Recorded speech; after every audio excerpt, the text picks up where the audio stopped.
31ನೇ ಶ್ಲೋಕ. ಸರ್ವಭೂತಸ್ಥಿತಂ ಯೋ ಮಾಂ ಭಜತ್ಯೇಕತ್ವಮಾಸ್ಥಿತಃ ಸರ್ವಥಾ ವರ್ತಮಾನೋಪಿ ಸ ಯೋಗಿ ಮಯಿ ವರ್ತತೆ.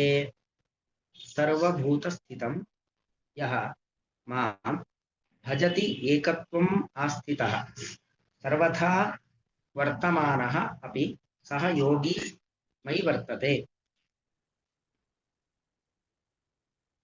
ಸರ್ವಭೂತಸ್ಥಿತಂ ಮಾಂ, ಮಾಂ ಅಂದ್ರೆ ನನ್ನನ್ನು, ನನ್ನನ್ನು ಅಂದ್ರೆ ಪರಮಾತ್ಮನನ್ನು. ಭಗವಂತ ಅವನೇನಾಗಿದ್ದಾನೆ? ಸರ್ವಭೂತ ಸ್ಥಿತನಾಗಿದ್ದಾನೆ. ಸರ್ವಭೂತರು ಅಂದ್ರೆ ಸಕಲ ಜೀವಿಗಳು, 84 ಲಕ್ಷ ಜೀವಿಗಳು. ಅದು ಒಟ್ಟು 4 ಮುಖ್ಯವಾಗಿ ಜೀವಿಗಳ ವಿಭಾಗ. ಗರ್ಭಜ ಅಂದ್ರೆ ಈ ತಾಯಿಯ ಗರ್ಭದಿಂದ ಮೂಲಕವಾಗಿ ಹುಟ್ಟತಕ್ಕಂಥ ಜೀವಿಗಳ ವರ್ಗ ಒಂದು. ನಾವು ಮನುಷ್ಯರು, ಪ್ರಾಣಿಗಳು, ಇದೆಲ್ಲೂ ಕೂಡ ಗರ್ಭದಲ್ಲಿ ಬೆಳವಣಿಗೆಯನ್ನ ಪಡೆದು ಹುಟ್ಟುವಂತವುಗಳು. ಇನ್ನು ಅಂಡಜ, ಪಕ್ಷಿಗಳಲ್ಲೆಲ್ಲ ಹಾಗೆ, ಪಕ್ಷಿಗಳು, ಸರೀಸೃಪಗಳು ಇವೆಲ್ಲ ಮೊಟ್ಟೆ ಮೂಲಕವಾಗಿ ಹುಟ್ಟತಕ್ಕಂಥವುಗಳು, ಅಂಡಜ. ಇನ್ನು ಸ್ವೇದಜ ಅಂದ್ರೆ ಮಲಿನವಾದ ನೀರಿನ ಮೂಲಕವಾಗಿ ಹುಟ್ಟತಕ್ಕಂಥ ಕ್ರಿಮಿಕೀಟಗಳು, ಸ್ವೇದಜ. ಉದ್ಭಿಜ, ಭೂಮಿಯಲ್ಲಿ ಬೀಜವನ್ನ ಬಿತ್ತನೆ ಮಾಡಿ ಭೂಮಿಯನ್ನ ಸೀಳಿಕೊಂಡು ಹುಟ್ಟತಕ್ಕಂಥ ಮರಗಿಡ ಬಳ್ಳಿಗಳು. ಒಟ್ಟು 4 ರೀತಿಯಾಗಿ ಜೀವಿಗಳ ಉತ್ಪತ್ತಿ ಆಗತ್ತೆ. ಈ 4 ರೀತಿ ಜೀವಿಗಳ ವಿವಿಧ ಒಂದು ವಿಭಾಗ ಎಲ್ಲ ಸೇರಿದಾಗ ಆಗುವಂಥದ್ದು 84 ಲಕ್ಷ ಪ್ರಕಾರದ ಜೀವಿ. ಅದು ಒಂದು ಹುಲ್ಲುಕಡ್ಡಿಯಿಂದ ಆರಂಭಿಸಿಕೊಂಡು ಚತುರ್ಮುಖ ಬ್ರಹ್ಮದೇವರ ಪರ್ಯಂತರವಾಗಿ ಒಟ್ಟು 84 ಲಕ್ಷ ಜೀವಿಗಳ ಸಮುದಾಯ ಇದೆ. ಅವರೆಲ್ಲರಲ್ಲೂ ಭಗವಂತ ಇದ್ದಾನೆ. ಸರ್ವಭೂತ ಸ್ಥಿತ. ಸರ್ವ ಅಂದ್ರೆ ಎಲ್ಲ ಅಂತ ಅರ್ಥ. ಭೂತ ಅಂದ್ರೆ ಹುಟ್ಟು ಇರುವಂತಹ ಜೀವಿಗಳ ಸಮುದಾಯ ಅಂತ ಅರ್ಥ. ಭೂತ ಶಬ್ದಕ್ಕರ್ಥ ಜನ್ಮವಿರುವಂತಹ ಜೀವಿಗಳ ಸಮುದಾಯವನ್ನೇ ಭೂತ ಅಂತ ಕರೀತಕ್ಕಂಥದ್ದು.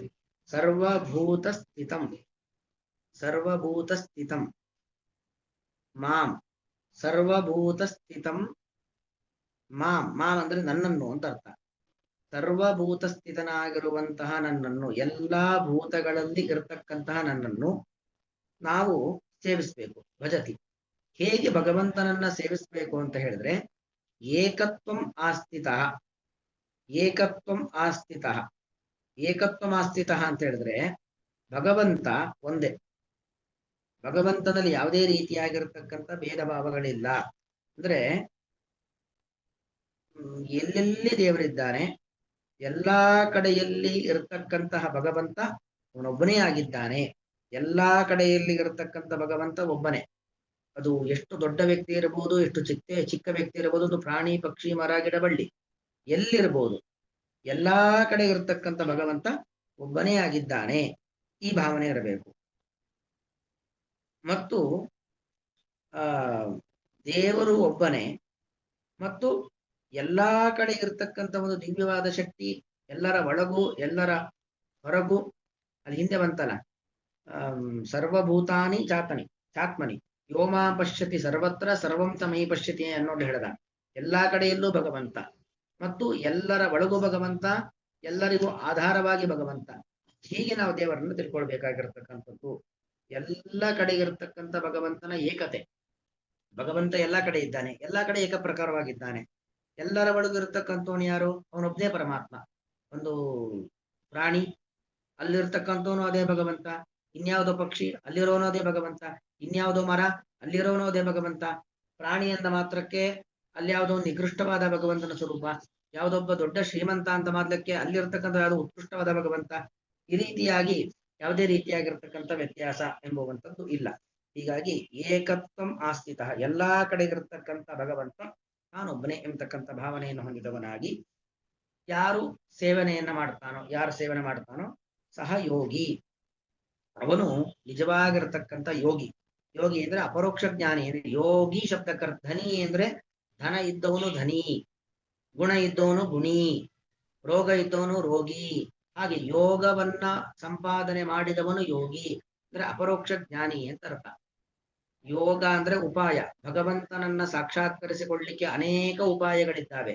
ಆ ಉಪಾಯಗಳ ಮೂಲಕವಾಗಿ ಭಗವಂತನನ್ನ ಕಂಡವನು, ಅಪರೋಕ್ಷ ಜ್ಞಾನವನ್ನ ಪಡೆದವನು. ಯಾಕಂದ್ರೆ ಏಕತ್ವಮಾಸ್ಥಿತರಾಗಬೇಕು ಅಂದ್ರೆ ಎಲ್ಲಾ ಕಡೆ ಇರತಕ್ಕಂಥ ಭಗವಂತ ಒಬ್ಬನೇ ಎಂತಕ್ಕಂಥ ಭಾವನೆಯನ್ನ ಇಟ್ಟುಕೊಂಡು ನಾವು ಮುಂದುವರಿಬೇಕು ಅಂತ ಆದ್ರೆ ಆ ಭಗವಂತ ಒಬ್ಬನೇ ಆಗಿರ್ಬೇಕು. ಹಾಗಾಗಿ ಏಕತ್ವಂ ಆಸ್ಥಿತಃ, ಎಲ್ಲರ ಒಳಗಡೆ ಇರತಕ್ಕಂತಹ ಭಗವಂತ ಒಬ್ಬನೇ ಅಂತಕ್ಕಂಥ ಭಾವನೆಯನ್ನು ಯಾರಿಟ್ಕೊಂಡಿರ್ತಾನೋ ಸಹಯೋಗಿ, ಅವನು ಅಪರೋಕ್ಷ ಜ್ಞಾನಿ. ಸರ್ವಥಾ ವರ್ತಮಾನೋಪಿ ಮೈ ವರ್ತತೆ, ಅವನು ಸರ್ವಥಾ ವರ್ತಮಾನೋಪಿ. ಸರ್ವತಾ ಶಬ್ದಕ್ಕರ್ಥ ಏನು ಅಂದ್ರೆ ಸರ್ವ ಪ್ರಕಾರೇಣ ಇತಿ ಸರ್ವತಾ, ಅವನು ಯಾವುದೇ ರೀತಿಯಲ್ಲಿದ್ರೂ ಕೂಡ ಅವನು ಎಂದೆಂದಿಗೂ ನನ್ನಲ್ಲೇ ಇರ್ತಾನೆ. ಯಾವುದೇ ರೀತಿಯಲ್ಲಿದ್ರು ಅಂದ್ರೆ ಅರ್ಥ ಏನು? ಸರ್ವಥಾ ವರ್ತಮಾನೋಪಿ ಅಂದ್ರೆ ಹೇಗೆ ಬೇಕಾದರೂ ಇರಲಿ, ಸ್ನಾನ ಮಾಡಿರ್ಲಿ, ಸ್ನಾನ ಮಾಡದೇ ಇರಲಿ, ಕಾಲ ಕಾಲಕ್ಕೆ ಮಾಡಬೇಕಾಗಿರ್ತಕ್ಕಂಥ ಅನುಷ್ಠಾನಗಳನ್ನ ಮಾಡ್ಲಿ, ಮಾಡದೇ ಇರಲಿ, ಅಥವಾ ತಿನ್ನಬೇಕಾದ ವಸ್ತುವನ್ನ ತಿನ್ನಬೇಕಾದ ಸಮಯದಲ್ಲಿ ತಿಂದೇ ಇರಲಿ, ಮಲಗಬೇಕಾದ ಸಮಯದಲ್ಲಿ ಮಲಗದೇ ಇರಬಹುದು, ಮಲಗಬಾರದ ಸಮಯದಲ್ಲಿ ಸಂಧ್ಯಾಕಾಲದಲ್ಲ ಮಲಗುವಂತದ್ದಿರ್ಬೋದು. ಹೀಗೆ ಅವನು ಯಾವುದೇ ರೀತಿಯಲ್ಲಿ ಇದ್ರೂ ಕೂಡ, ಅಂದ್ರೆ ಒಂದು ದಾರಿ ತಪ್ಪಿದರೂ ಕೂಡ, ಉದಾಹರಣೆಗೆ ಪರೀಕ್ಷಿತ್ ರಾಜ ದಾರಿ ತಪ್ಪದ. ಏನ್ ದಾರಿ ತಪ್ಪದ? ಧ್ಯಾನಕ್ಕೆ ಕೂತಿರತಕ್ಕಂಥ ಋಷಿಗಳ ಕುತ್ತಿಗೆಗೆ ಹೋಗಿ ಏನ್ ಮಾಡ್ದ? ಸತ್ತಂತ ಹಾವನ್ನ ಹಾಕದ, ದಾರಿ ತಪ್ಪದ. ಆದ್ರೂ ಅವನೇನು ಮೋಕ್ಷದಿಂದ ವಂಚಿತನಾಗಿಲ್ಲ. ರುದ್ರದೇವರು ಅಶ್ವತ್ಥಾಮಾಚಾರ್ಯ ಆಗಿರತಕ್ಕಂಥ ಸಂದರ್ಭದಲ್ಲಿ, ಅಶ್ವತ್ಥಾಮಾಚಾರ್ಯ ಯಾರು? ರುದ್ರದೇವರ ಅಶ್ವತ್ಥಾಮಾಚಾರ್ಯರಾಗಿ ಅವತಾರವನ್ನು ಮಾಡಿರ್ತಕ್ಕಂಥದ್ದು. ಆ ಸಂದರ್ಭದಲ್ಲಿ ಪಾಂಡವ ವಂಶವನ್ನ ನಿರ್ವಂಶವನ್ನಾಗಿ ಮಾಡಬೇಕು ಅಂತ ಬ್ರಹ್ಮಾಸ್ತ್ರವನ್ನ ಪ್ರಯೋಗ ಮಾಡಿದ್ರು ಅಲ್ವಾ? ಪಾಂಡವರ ಮಕ್ಕಳನ್ನೆಲ್ಲ ಕೊಲ್ತಕ್ಕಂಥ ಪ್ರಯತ್ನವನ್ನ ಮಾಡಿದ್ರು. ಹೀಗೆ ಕೆಲವೊಮ್ಮೆ ಅವರ ಸ್ವಭಾವ, ಅವರ ಒಂದು ಗುಣಕ್ಕನುಗುಣವಾಗಿ ಅಥವಾ ಇನ್ಯಾವುದೋ ಕಾರ್ಯನಿಮಿತ್ತದಿಂದಾಗಿ ಧರ್ಮಕ್ಕೆ ವಿರುದ್ಧವಾದ ರೀತಿಯಲ್ಲಿ ನಡ್ಕೊಂಡ್ರೂ ಕೂಡ ಸರ್ವಥಾ ವರ್ತಮಾನೋಪಿ, ಹೇಗಂದ್ರೆ ಹಾಗೆ ಇದ್ದರೂ ಕೂಡ ಅಂತ ಅರ್ಥ. ಅಂದ್ರೆ ದಾರಿ ತಪ್ಪಿ ನಡೆದಂತೆ ಅವರು ಭಾಸಮಾನವಾದರೂ ಕೂಡ ಮೈ ವರ್ತತೆ, ಅವರು ಎಂದೆಂದೂ ನನ್ನ ರಕ್ಷಣೆಯಲ್ಲೇ ಇರ್ತಾರೆ. ಎಲ್ಲಾ ಸಂದರ್ಭದಲ್ಲೂ ಕೂಡ ಅವರು ಮೈ ವರ್ತತೆ. ಹಿಂದೆ ಬಂತಲ್ಲ, ವ್ಯೋಮಾಂ ಪಶ್ಯತಿ ಸರ್ವತ್ರ ಸರ್ವಂ ಚ ಮೈ ಪಶ್ಯತಿ. ಹಿಂದೆ ಬಂದಿಂತ ಶ್ಲೋಕದಲ್ಲಿ ನೆನಪು ಮೈ ವರ್ತತೆ ಅಂತ. ತಸ್ಯಾಹನ್ನ ಪ್ರಣಶ್ಯಾಮಿ ಸಚಮೇನ ಪ್ರಣಶ್ಯತಿ. ಅಂದ್ರೆ ಎಂದೆಂದಿಗೂ ಆ ಇಂತಹ ವ್ಯಕ್ತಿಗಳು ಎಲ್ಲಾ ಕಡೆ ಇರತಕ್ಕ ಭಗವಂತನ ಸರ್ವೋತ್ತಮತ್ವಾದಿ ಗುಣಗಳನ್ನ ಯಾರು ತಿಳಿದಿರ್ತಾರೆ? ಭಗವಂತ ಸರ್ವಾಂತರ್ಯಾಮಿ, ಎಲ್ಲರ ಅಂತರ್ಯಾಮಿಯಾಗಿರ್ತಕ್ಕಂಥನು ಒಬ್ಬನೇ ಭಗವಂತ. ಈ ಜ್ಞಾನ ಬೇಕಾಗಿರತಕ್ಕಂಥ ಒಬ್ಬನೇ ದಿವ್ಯವಾದ ಒಂದು ಶಕ್ತಿ ಭಗವಂತ, ಅದು ಎಲ್ಲರ ಒಳಗೂ ಕೂಡ ಇದ್ದಾನೆ ಅಂತ ಯಾರು ತಿಳಿದುಕೊಂಡಿದ್ದಾರೋ ಅಂತಹ ವ್ಯಕ್ತಿಗಳು ಮೈ ವರ್ತತೆ, ಎಂದೆಂದೂ ನನ್ನಲ್ಲಿ ಇರ್ತಾರೆ. ಎಂದೆಂದೂ ನನ್ನಲ್ಲಿ ಇರ್ತಾರೆ ಅಂದ್ರೆ ಅರ್ಥ ಏನು? ಎಲ್ಲರೂ ದೇವರಲ್ಲೇ ಇರೋದಲ್ವಾ, ನಾವ್ ಯಾರು ದೇವರನ್ನ ಬಿಟ್ಟಿಲ್ವೇ ಇಲ್ಲ.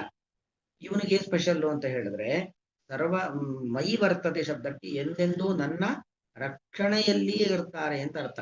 ಎಂದೆಂದೂ ಅಂತಹ ವ್ಯಕ್ತಿಗಳು ನನ್ನ ರಕ್ಷಣೆಯಲ್ಲೇ ಇರ್ತಾರೆ ಅಂದ್ರೆ ದೇವರ ರಕ್ಷಣೆಯಲ್ಲಿ ನಾವು ಯಾವತ್ತೂ ಇರಬೇಕು. ಕಿಮಲಭ್ಯಂ ಭಗವತಿ ಪ್ರಸನ್ನೆ, ಭಗವಂತ ಪ್ರಸನ್ನನಾಗಿ ಅವನ ಪ್ರಸನ್ನ ದೃಷ್ಟಿ ನಮ್ಮ ಮೇಲೆ ಬಿತ್ತು ಅಂತಾದ್ರೆ ನಮಗೆ ಯಾವುದೇ ತೊಂದರೆಗಳು, ತಾಪತ್ರಯಗಳು, ಅಭಿವೃದ್ಧಿಗೆ ಪ್ರತಿಬಂಧಕಗಳು ಇದ್ಯಾವುದು ಕೂಡ ನಮಗಿಲ್ಲ. ಅಲ್ಲಿಗೆ ಭಗವಂತನ ಒಂದು ಶ್ರೀರಕ್ಷೆ, ಭಗವಂತನ ಒಂದು ಅನುಗ್ರಹ ದೃಷ್ಟಿಯಲ್ಲಿ ನಾವಿರಬೇಕು ಅಂತಾದ್ರೆ ನಾವು ಭಗವಂತನನ್ನ ಸರಿಯಾಗಿ ತಿಳಿಬೇಕು. ದೇವರ ಒಂದು ತತ್ವಜ್ಞಾನವನ್ನ ಸರಿಯಾಗಿ ತಿಳಿದ್ರೆ ಎಂದೆಂದೂ ಭಗವಂತನ ರಕ್ಷಾ ಕವಚ ಎಂಬತಕ್ಕಂಥ ಒಂದು ದೃಷ್ಟಿಯಲ್ಲಿ ನಾವಿರ್ತೀವಿ. ಭಗವಂತನ ರಕ್ಷಾ ಕವಚ ಎಂಬ ದೃಷ್ಟಿಯಲ್ಲಿ ನಾವಿರಬೇಕು ಅಂತಾದ್ರೆ ದೇವರ ಬಗ್ಗೆ ಸರಿಯಾದ ಜ್ಞಾನ ಬೇಕು ಎಂಬುವಂಥದ್ದು ಇದರ ಒಟ್ಟು ಅಭಿಪ್ರಾಯ. ಯಾವ ಸಾಧಕನು ಸರ್ವಭೂತ ಸ್ಥಿತಂ, ಎಲ್ಲರ ಅಂತರ್ಯಾಮಿಯಾಗಿರುವಂತಹ ನನ್ನನ್ನು, ಏಕತ್ವಂ ಎಲ್ಲಾ ಕಡೆ ಇರುವ ನನ್ನ ಏಕತೆಯನ್ನು, ಎಲ್ಲಾ ಕಡೆಯೂ ಅಂತರ್ಯಾಮಿಯಾಗಿರುವವನು ನಾನೊಬ್ಬನೇ ಎಂದು ಆಸ್ಥಿತ ನಿಶ್ಚಿತವಾಗಿ ನಂಬುತ್ತಾ ಭಜತಿ ಸೇವಿಸುತ್ತಾನೆ ಸಹ ಅಂತಹ ಯೋಗಿ ಸಾಧಕನು ಅಪರೋಕ್ಷ ಜ್ಞಾನಿಯು ಸರ್ವಥಾ ವರ್ತಮಾನ ಅಪಿ, ಸರ್ವಥಾ ವರ್ತಮಾನ ಹೇಗಂದ್ರೆ ಹಾಗೆ, ಹೇಗೆ ಬೇಕಾದರೂ ಇರಲಿ, ಹೇಗೆ ಇದ್ದರೂ ಕೂಡ ಮೈ ವರ್ತತೆ, ಯಾವಾಗಲೂ ನನ್ನ ರಕ್ಷಣೆಯಲ್ಲೇ ಇರುತ್ತಾನೆ, ನನ್ನ ದಿವ್ಯ ದೃಷ್ಟಿಯ ಒಂದು ಅನುಗ್ರಹಕ್ಕೆ ಪಾತ್ರನೇ ಆಗಿರ್ತಾನೆ. ನನ್ನ ದಿವ್ಯ ದೃಷ್ಟಿಯ ಅನುಗ್ರಹದಿಂದ ಎಂದೂ ಅವನು ದೂರ ಆಗೋದೇ ಇಲ್ಲ. ಯಾಕಂದ್ರೆ ದೊಡ್ಡ ದೊಡ್ಡ ವ್ಯಕ್ತಿಗಳ ಒಂದು ದಿವ್ಯ ದೃಷ್ಟಿ ನಮ್ಮ ಮೇಲೆ ಬಿದ್ದರೆ ನಮ್ಮ ಜೀವನ ಉದ್ಧಾರ ಆಗ್ಬಿಡತ್ತೆ. ನಾವು ರಾಯರ ದರ್ಶನ ಮಾಡ್ಲಿಕ್ಕೆ ಹೋಗ್ತೇವೆ, ಯಾಕೆ?